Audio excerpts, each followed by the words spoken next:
For the first time, private investors will be allowed to own and run trains on standard gauge railway in a new government plan. The private companies or a consortium will be allowed to buy locomotives, passenger coaches and freight wagons and then operate them for a profit. Meanwhile, the government will build and maintain the rail tracks and stations, charging the private investors to use them. Transport CS 𝐏𝐵𝐸𝐯𝐶 justified that privatizing locomotive ownership is part of the government's strategy of making SGR operations sustainable.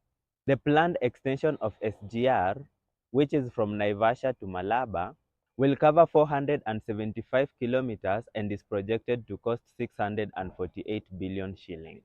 Previously, the construction stalled after Uganda delayed building its section of the SGR to Kampala.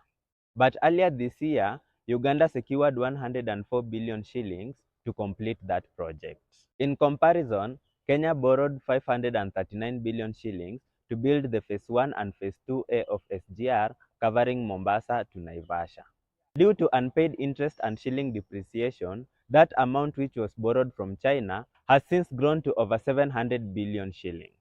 Originally, the China-backed project was aimed to connect Mombasa, Nairobi, Nakuru, Kisumu, Malaba and Kampala among other towns.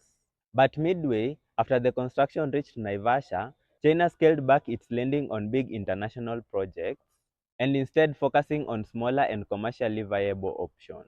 If all goes according to the new plan, the SGR project will be completed by 2027. With this, the private sector will power the trains, while the government will lay the track for regional growth. This model is currently being used in the UK, where train operating companies pay a network rail fee for access to infrastructure. For this and more news updates, we have partnered with Lua.